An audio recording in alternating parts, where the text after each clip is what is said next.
I shall honor our agreement, Cream, if you bring me the orb. But return to me again empty-handed, and I'll bathe the starways in your blood. Mad Alliance, it is spoiler time. It is spoiler time. No intro or anything. I want to get straight into the spoilers, but I'll start with you. What was your favorite scene? Or do you not have one? I can't really choose between them. It's probably, because I like Spider-Man so much, the scene where he was first shown and he like jumped out of the bus and slid under the bridge. It was either that scene or it was the scene where Doctor Strange somehow like contained Thanos. That was like, trying to like tap that was really good. Will it be mine?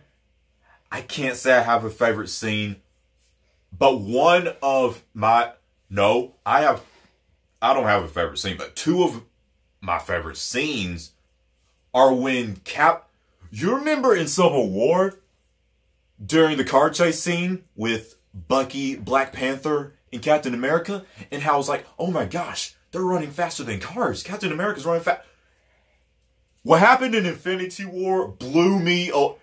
The way he was running so fast. He was trying to cop some like Gucci boots on, like he was gone. I swear to God, that was absolute. You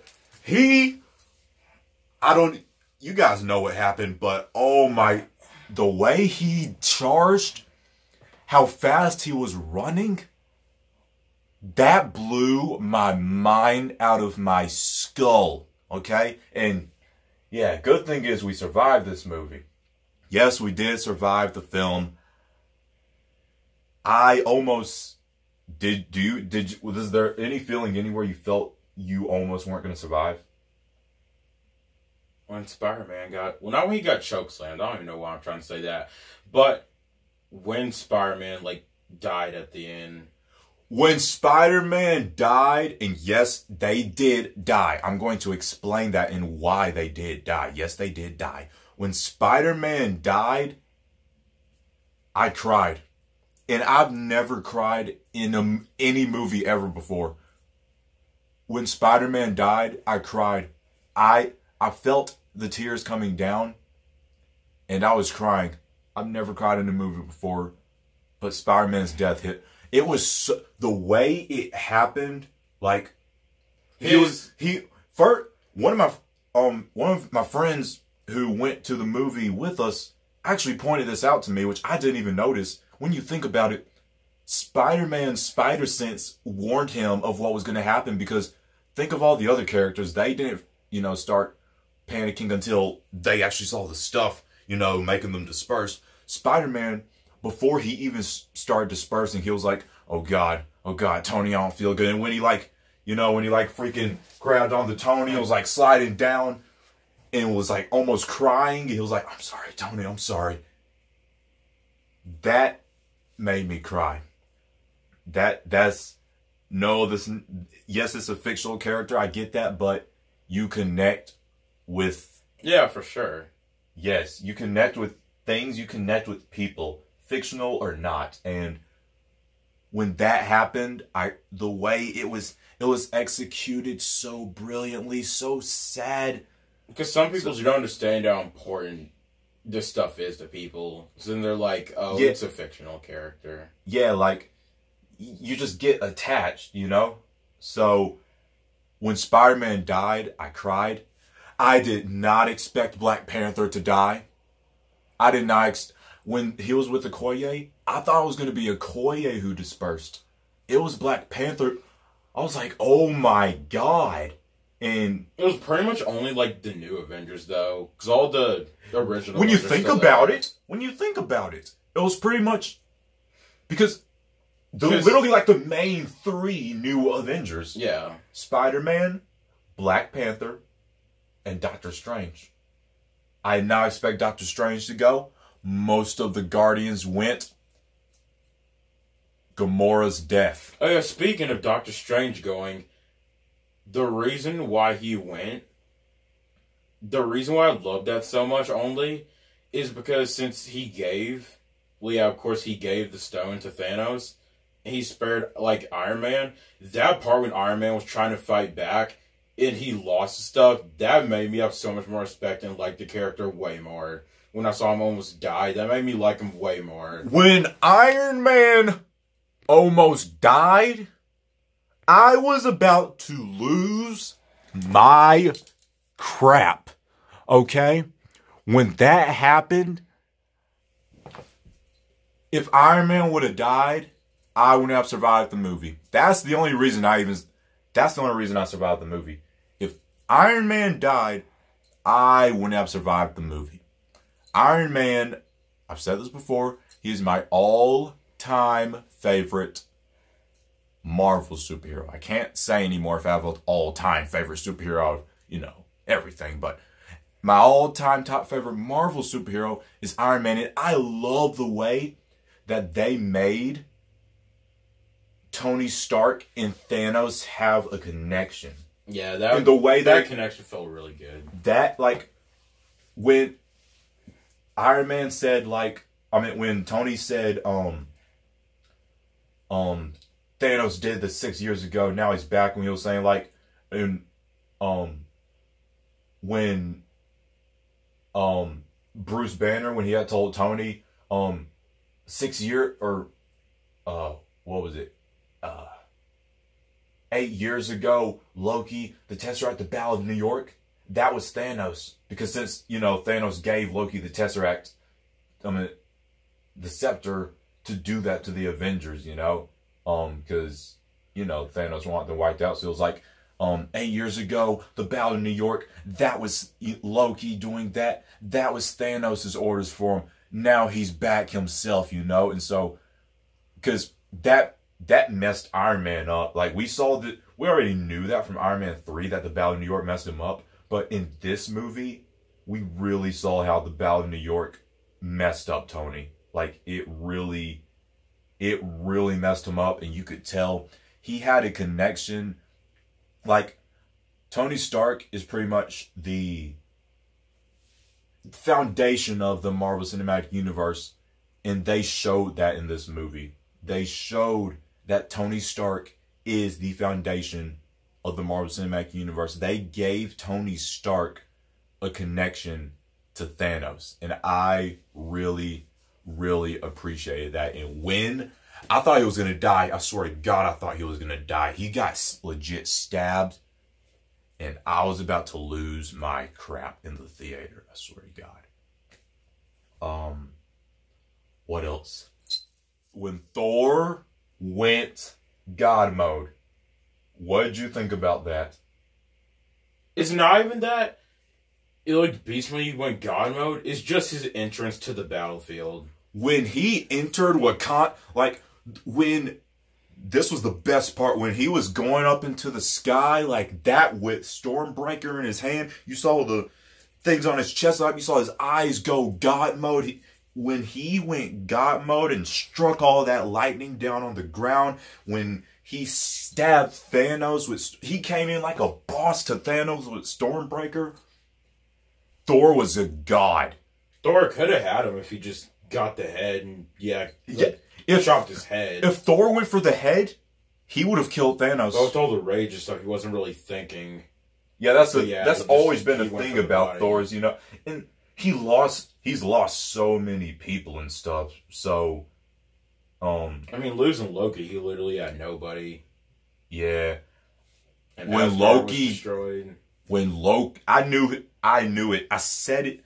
I was like, no, there's no way Loki's gonna live. And thing is, we don't know if Thanos would have spared him or not, because after Loki gave him the Tesseract, Thanos didn't kill him. You know, he didn't kill Loki until Loki tried to kill him again. And we all knew Loki was gonna die, though. So yeah, Loki's death, that was very sad. Didn't hit me as hard as Peter's death, but Loki's death still was sad, just because even though he's kind of like an anti-villain,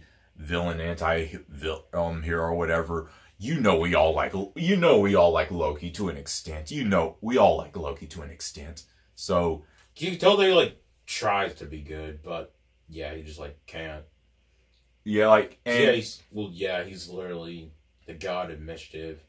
the beginning, just the very beginning of the movie felt dark and made your heart sing. Like, I don't know how to describe this to you, but for me, the way it looked cinematically and like what you heard in the background, like saying, oh my gosh, this catastrophe is going on or whatever on board this ship, and like zoomed into the ship being destroyed and stuff. Like, they really went all out with cinematics for this movie. Like, just the way that intro was when it showed the Black Order walking in, and then you saw Loki, looking at him. The way that intro was done, the way Thanos was, it was dark. It was so dark. And I don't know if it was for you, but this part for me, when Tony, Strange, Banner, and Wong were in the Sanctum Sanctorum, and then they heard that stuff going on outside, that scene made my heart sink. Like, seeing everybody scared and stuff, seeing the Q ship down so close to the ground, like, that scene made my heart sink. And that's the action in this movie is crazy, that there was never a dull moment. This movie was the longest Marvel Cinematic Universe film. There was not one thing I liked about it is they kind of kept you pulled with the deaths that they put in throughout the movie. Like, Gamora's death, they kind of kept you, like, pulled in by killing off these characters. They kept you really pulled into the movie. This movie killed off characters, not just characters, main characters. This movie killed off main characters. Big. I won't say main characters. I'll say big characters that people care about. A lot of people care about. Loki, Gamora, Vision, Heimdall. He's a big character. He's not extremely big, but he's big. I mean, he has a big impact on Thor. Oh, and let me talk to you guys about why, yes, they did die at the end, okay? Listen to me. Because and also, that was amazing fan service, is that it was like, you should have went for the head. And he did the finger snap. He did the finger snap and erased half of life on the...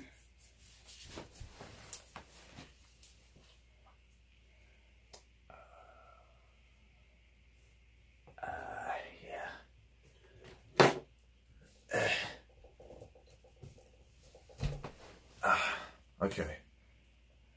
Let's try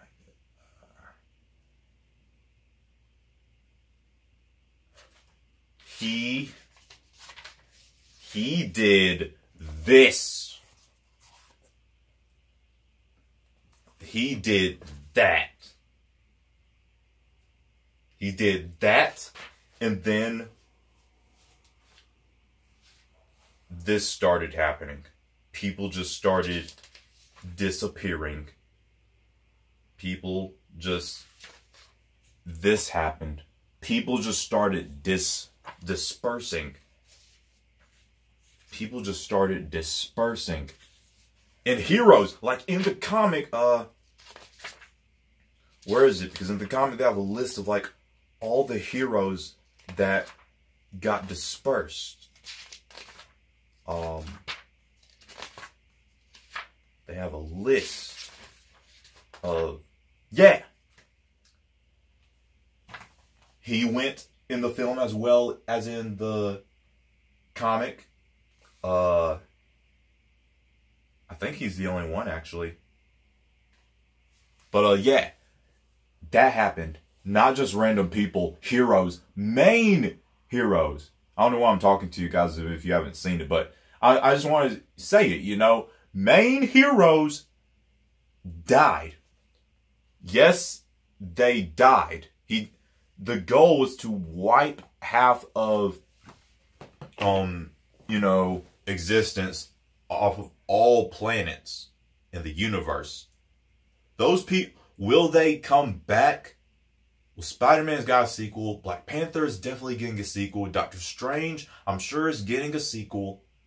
So those three main title characters are going to come back, but yes, they did legitimately die. I feel I don't think they went off somewhere to, I don't think they dispersed somewhere.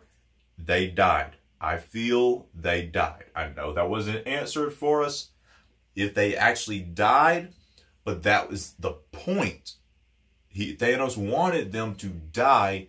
Just because they dispersed doesn't mean they went off somewhere, because Thanos' goal is to wipe half of humanity off of all planets. So he wasn't dispersing them somewhere. I feel he was killing them. He was just able to do it in a snap of his fingers instead of literally having to physically kill them. He was able to just do it with the snap of his fingers, and so that's what happened. That's why I think they actually died. And like I said, Peter's death had me very, very, very messed up. And I love how Wakanda was used again for the third act of the film. Wakanda really started kicking in the second act of the film, but it is where the final battle did take place. I was surprised that all the Black Order died. I was not expecting the Black Order to die. So Proxima Midnight died by that grinder. Corvus Glaive died by, it was something that Hulk did with the Hulkbuster. He had activate the arm, and like when he was flying into the shield, like they weren't supposed to be able to get through it, so he kept burning up and he exploded. Yeah. And Ebony Maw, how did he die again? I remember he was floating in space, but I don't remember what happened. Like I remember Iron Man, he like kind of shot open the wall and Peter's plan, yeah. So that's how Maw died. And who was the last one? Who's the last member? Corvus Glaive. How did he die? He died. Because they all died. All the Black Order died. How did Corvus... killed him. How did Corvus Glaive die? I can't remember how Corvus Glaive died. No, I do. Vision. Remember? Vision. Yeah. Because he was about to kill Cap. Yeah. Speaking of Cap, like I said again, well, I said it in my non-spoiler review, but the stuff you saw in the trailers, because in that shot, Thanos only had 2 stones. I knew that shot he was going to have more. I knew Thanos was going to have more stones, but it was just edited out. So Thanos had 5 of the stones. And yeah, the way like he just freaking, I thought he might have like killed him or hurt him really bad when Thanos punched him, No. You didn't? Mm-mm. Oh, well, I thought he was at least hurt really bad. I thought he was hurt really bad, but not like dead. Because, I mean, he was literally on the ground knocked out. So, of course, he was hurt bad. But I didn't think he was, like, dead or anything. What else happened? Yes, we did discuss Captain America's intro. Well, I said this in my non-spoiler review, but now I can actually talk about the characters. Everybody's choreography was... the action in this movie was top notch. And especially Black Widow's, though. Yes, Black Widows. Well, like the side, like War Machine, Falcon, It was a joy seeing those side characters, but Black Widow on screen took the cake. Like their choreography was like Falcon, going around flying, kicking people. And then War Machine. This movie showed that War Machine is this movie showed that he deserves the name War Machine. Like when he freaking went alongside the AIDS. Yeah, this movie, and that last fight scene in Iron Man 2, that also shows that he deserves the name War Machine. But apart from that first time we really got to see War Machine in action, apart from then, anytime else we've seen him, I don't really feel he's deserved the name War Machine. This movie shows that he deserves the name War Machine, and this wasn't this actually wasn't answered. Did you notice that he all of a sudden just had the War Machine suit on? Like, at first, he didn't have any suit on. Then, like seconds later, when those things started dropping from the Q ship into Wakanda, he automatically had a suit on. Oh, yeah. Did you notice that? Yeah, of course. So I wonder if, like, his suit is kind of nanotech with his legs, how Tony's is. How Iron Man's is, yeah. I think that is because literally seconds later, he had a suit on. And it didn't, like, literally seconds later, he had a suit on. Because with in the comics, quote-unquote, Indosim armor, yeah, you could, like, easily do that.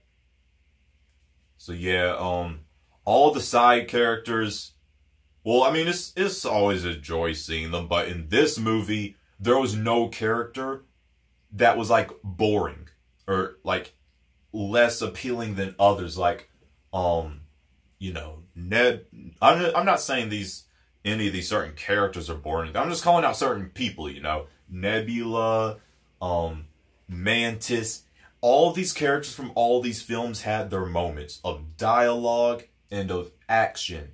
Like, you know, people like Bucky, Shuri, Okoye, Mantis, Nebula. That's what I'm saying. Every character that was in this film and every hero that was in this film had their moments, and it was so amazing seeing different people meet each other, like Star-Lord and Drax meeting the Avengers for the Iron Man and Spider-Man for the first time, and like they thought they were, you know, enemies and stuff. And you know what I heard about the scene of Iron Man holding Star-Lord back, and some people were saying that it looked like he was fighting him. I was like, I don't know. Well, that scene happened, yeah, where he was holding back Star-Lord, but then there was a legit Iron Man versus Star-Lord actual fight because they didn't know that they were both, you know, on the same side. So that was really cool to see, is just a lot of characters interacting for the first time ever. And when a lot of people went to Wakanda, you know, a lot of people got to meet T'Challa and be at Wakanda. This is one thing I expected to happen, and it didn't happen. And would I say I was let down by it? I don't know yet if I would say I was let down by it, but this didn't happen that I expected to happen. Hulk? Yeah. Hulk coming out of the Hulk, like, when Hulk was on the ground, he was saying there's too many of them, like, yeah, I was ready for him to just break out of the suit full of Hulk mode. I was ready for Banner to come out of the Hulkbuster in Hulk mode. But I'm guessing after the beating that he got earlier, he was, like, scared to come out. At first, I was wondering, like, why is, like, because it felt so random, like, why does he literally just keep saying no, like, why? You know, like, why? But then, after I gave it some thought, I was like, oh, Hulk is scared of Thanos. Banner is too, but, I mean, Banner is scared of Thanos, but Hulk is scared of Thanos also because of what Thanos did to him. And it really shows that Banner and Hulk are two individual people and not just one person. You know, this movie really shows that the Hulk and Banner are two different people, two different personalities. So that's really cool as well. The Soul, we have to talk about the Soul Stone. The way it was introduced into the MCU. So this movie was pretty much what people were saying it was. It was just like a Thanos quest movie. We haven't even seen the real war yet. Like, well, I mean, yeah, but this was just Thanos collecting the stones. This movie was just a Thanos heist movie. He was collecting the Infinity Stones. That's all he was doing the whole movie, was collecting the stones. And so the next movie, like, that's the thing. As much hype as this movie has gotten, the next movie is supposed to be better than this one. That's crazy to think the next movie, like, and I'm going to say this, the very end, it felt kind of like the Infinity Gauntlet. Because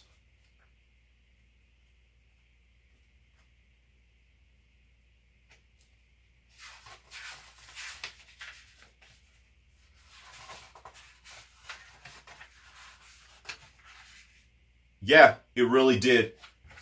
Because at the end of the Infinity Gauntlet, Thanos is just kind of sitting in peace after he's lost. But in Infinity War, Thanos just sits in peace as he's won. Thanos won. That's crazy to think. The villain won in this movie. Half of life, he collected all the stones. Half of life was erased from the universe. And Thanos just sat down in peace after he's won. And then it just went to black. That's crazy that the villain won.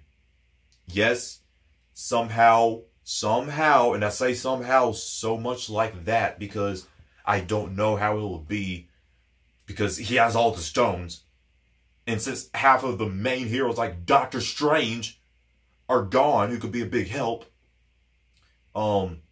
yeah, in the next movie, I don't know how they're going to be able to defeat him, but somehow he will be defeated, obviously, somehow.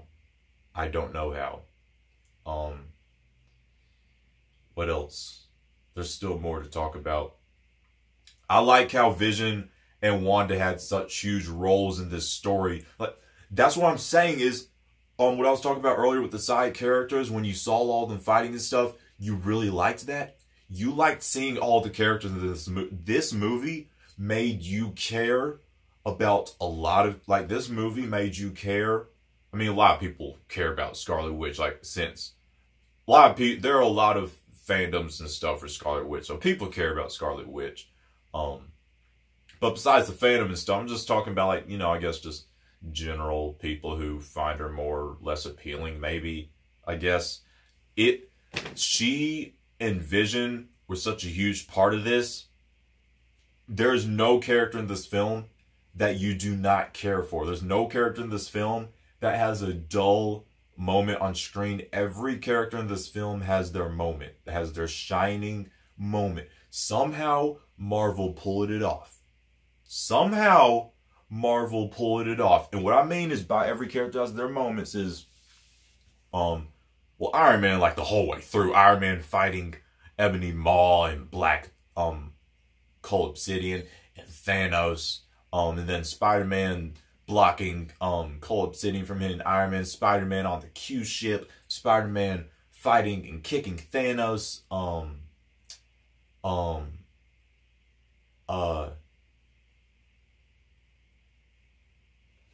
Was it Mantis I was going to say? Well, like I'm saying, all the characters had, no, it was Groot I was going to say next because, at one point, Groot, you know, the dwarf didn't have the handle that he needed to make Stormbreaker, so Groot volunteered and used his arm to pretty much make the handle for Stormbreaker. So that was Groot's shining moment.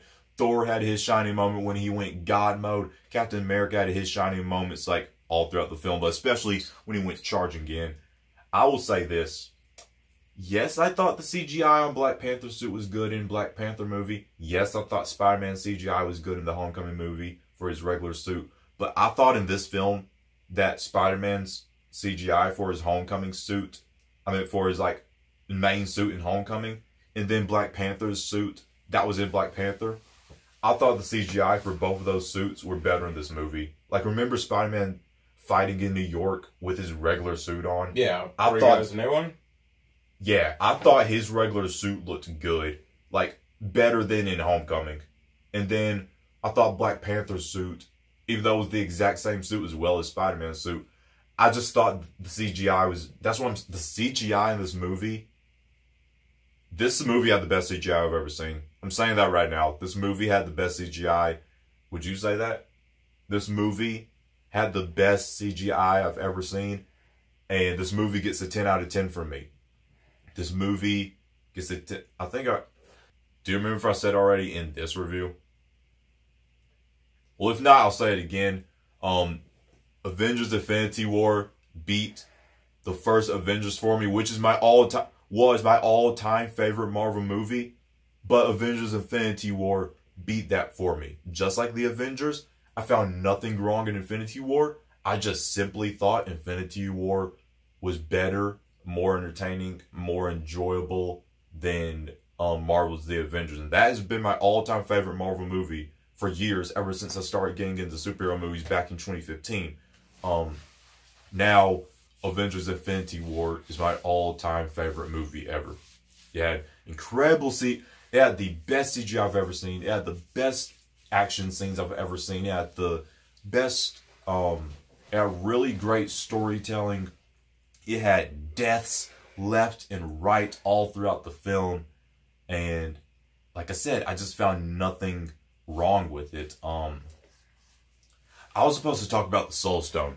I really like how they tied in Gamora's connection. Well, not connection, but like, basically Thanos sent Loki to get the Tesseract. He sent Gamora to get the Soul Stone. So that's something we never knew, but that was something that they tied into this entire MCU story, is that Thanos once sent Gamora to find the Soul Stone. So she found the map, but she burned it. So technically she was right. She found it, but she didn't found it. She found out where it was, but she didn't actually, try and retrieve it, And, like, I really like the way that it worked. Like, you can't just get this stone. You can't just get this stone. Like, you can just get the Time Stone. Or, this stone, you had to pay a price for it. And Thanos was ready to pay that price, which was the death of his own daughter, which was I couldn't believe, he literally just like these deaths were on-screen deaths. Like, Marvel went all out for this. Like, Loki's death, on-screen. Heimdall's death, on-screen, when Thanos, no mercy whatsoever. And he thought he was giving mercy by only wiping out half of the universe and not the whole. Wiping out half the universe and not the whole universe. He thought he was giving mercy by doing that, but he showed no mercy absolutely at all. There were deaths left and right, and what else? I'm talking about when Spider-Man's Iron Spider, because we didn't know. We knew it was going to happen eventually. We just didn't know when. And they were used a lot more than I thought they would be. For some reason, I just didn't think they would be used that much. Was that you, or was it just me? Yeah, it was me too. I didn't think they would be used that much, really. I thought it would be like a kind of a special, fan service appearance thing where it happens maybe like once or twice. But no, he used the Iron Spider legs a lot more than we thought he would. And when I legit gasped at one part of the movie. It was either when Captain America started running really fast, or it was when Spider-Man's Iron Spider legs came out. It was one of those scenes. I can't remember which scene it was where I gasped. But yeah, when that happened, that was so amazing to finally see the Iron Spider legs come out. And I'm surprised that his mask wasn't retractable. It was just like nanotech, Like, it didn't retract. It literally just dispersed when he pretty much, deactivated it. What else? I'm pretty sure there's still a lot more to talk about, but my mind is just still going crazy, just collecting all of these thoughts of different things that went on, Is there anything else that you would like to point out specifically or discuss? The post scene. How do I forget? Well, first, before I do that, I want to talk about one final thing from the movie. Red Skull. It was so... Oh yeah, when you were talking about the Soul Stone, you forgot about Red Skull. Yeah. I mentioned him. I like how Red Skull had kind of like a connection thread there to the Soul Stone too. Like, he was basically the one who knew what you had to do to get it. The thing is, though, is when he got transported, well, yeah, when he got transported by the Tesseract thing, is those, like, yeah, like, how did he gain, like, those powers and stuff? Because you weren't really paying attention, I don't think, at the time. But he was, like, basically flying. Yeah, I saw the... See, that's the thing. I saw when he was flying, but I missed the reveal of Tesseract. I mean, I missed the reveal that it was Red Skull. So, it was a little bit, like a minute after it was revealed that it was Red Skull, that I saw his face as Red Skull, and I was like, oh my god. My brother was like, dude, that literally was revealed like a minute ago. I was doing something. I'm not going to say what I was... Did you see what I was doing? No. Good. But yeah, I was doing... Actually, I did. But yeah, I just wasn't really paying attention because the movie was on, so screw that. That literally wasn't even supposed to happen because I was trying to watch the movie, but then that... Yeah, I wasn't... That literally... So yeah, because of that, I missed the reveal of that was Red Skull, but I still had my surprise moment because I was revealed later, so I still had my shock value like a minute after you guys already knew. And so yeah, my brother was just like, dude, that was already revealed like a minute ago. And I had like a legit shock reaction, like, oh my god, that's Red Skull. I've never acted like this in a movie before. I've never acted like this during a movie before. You should have... I wish you guys were with me. I wish you guys were with me for this movie. I laughed. I literally... This was an amazing crowd. We had a good... Despite those 2 or 3 times where... The baby was crying and yeah, stuff. don't take your... Like, don't... God, I swear to God. Don't bring, like... Well, don't bring kids or anything to movies as important as this was, because... Come on, Christ. Like, there are movies it's acceptable for, but this movie was too important to me. Like, I was just about to say, like, if they don't get them out of there, but at least they knew that they needed to get them out of there.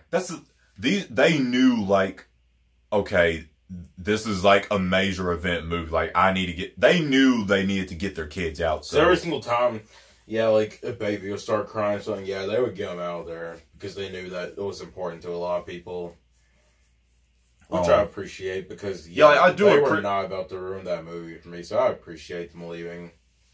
And what was it that we were just talking about before? Post-credit scene. Or the Soul Stone. Before, like, right before we started talking about the people with the babies leaving and stuff. Or are we talking about Red Skull?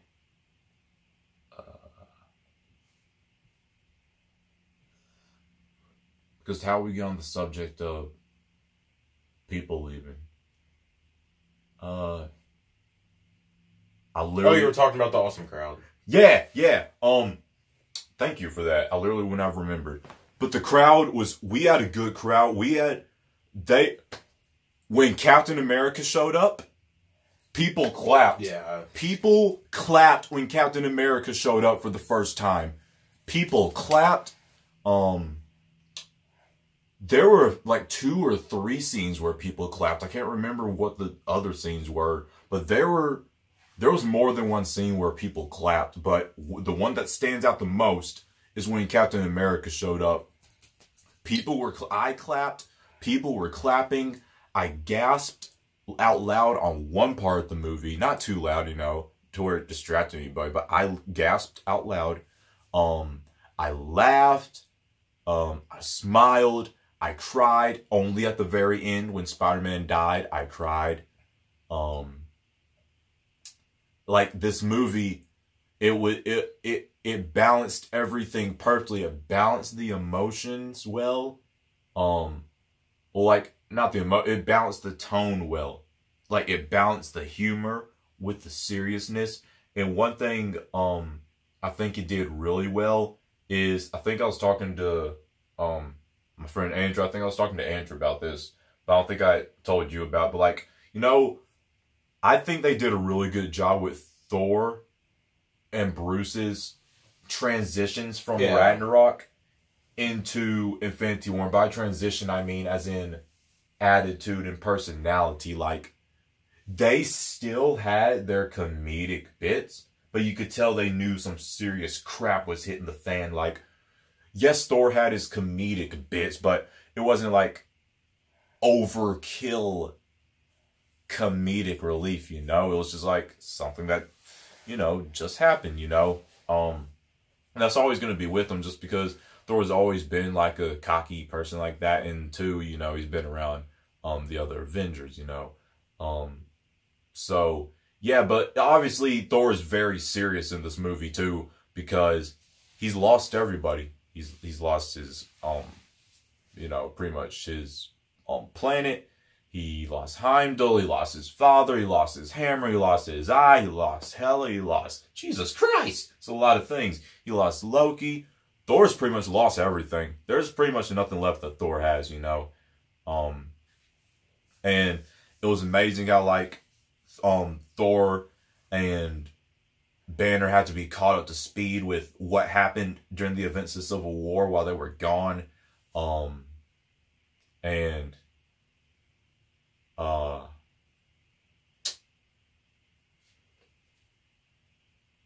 think, yeah, I was talking about their transitions from Ragnarok to Infinity War, but now just a little bit more on like the whole tone. Yeah, like the humor, for me, all the jokes landed.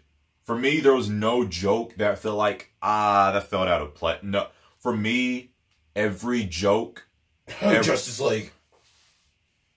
I just had to put that in there. But yeah, every joke landed, especially I know a lot of people say that Drax was kind of overkill in Guardians 2. In this movie, his humor felt just right. Everything of Drax's humor landed, and then we saw that seriousness because... I'm so still that I become invisible.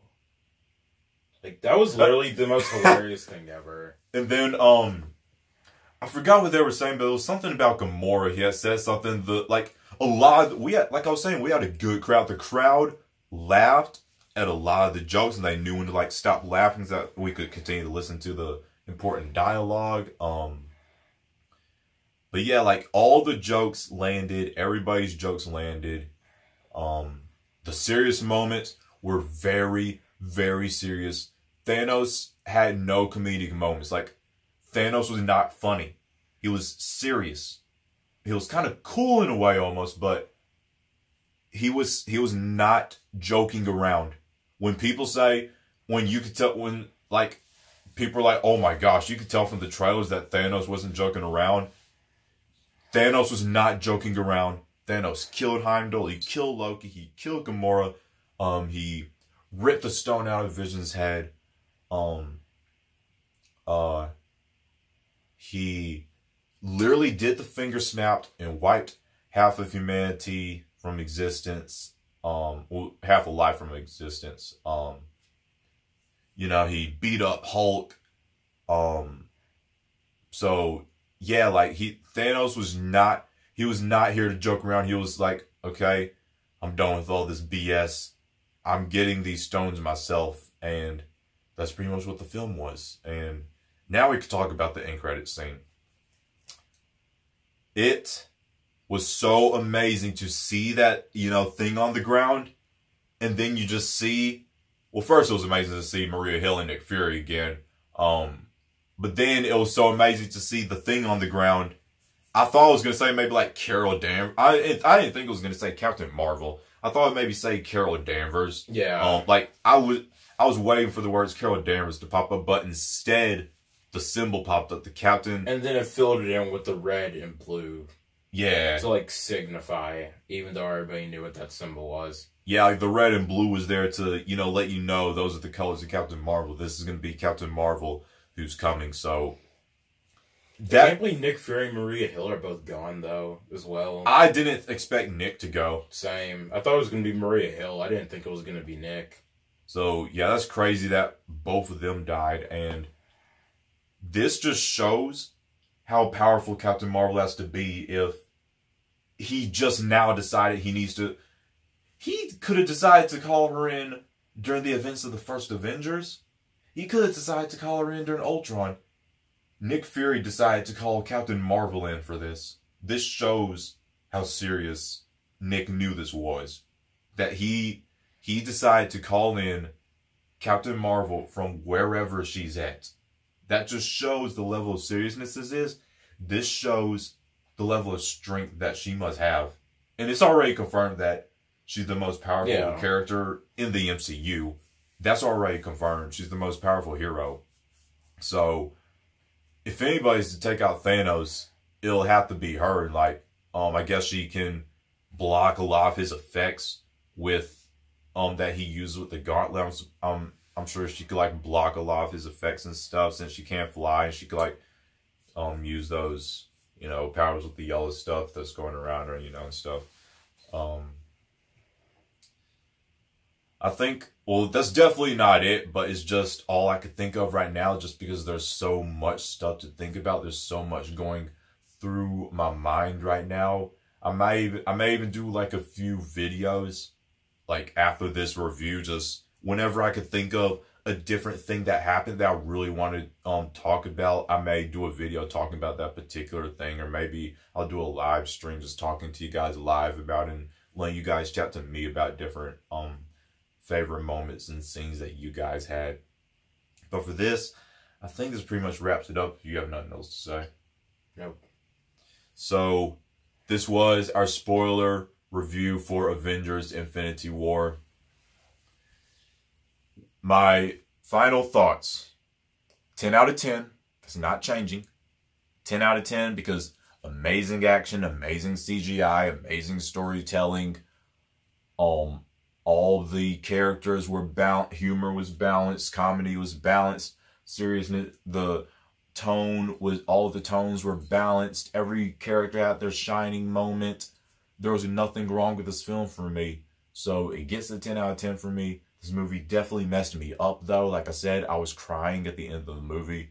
But I laughed, I smiled, I clapped, I cheered, I gasped, I woed, I awed. So it was the best movie. Avengers Infinity War was the best, not just Marvel movie, but the best movie I've ever seen in my life. Avengers Infinity War gets a 10 out of 10. We are going to be seeing it at least 2 more times. At least 2 more times. So yeah, this pretty much does it. I hope you all enjoyed this video. Links for all my social media will be down below in the comments section below. Man, smash the like button. Share this video with anyone you feel enjoy. If you're new around here, you like what you see, tap the subscribe button, the ding dong notification bell to join the Mad Alliance on our journey to 100,000 subscribers. And the day I'm making this video, we just broke 12K subscribers. So I really thank you all for getting me to from 11K to 12K subscribers in just a week. That's absolutely mind-blowing. Yeah, my name's Joe, aka Mad UFC. I'm just Gabe. He's just Gabe. We both hope you all have a marvelous day. Mad out. Mad. Strong. Together.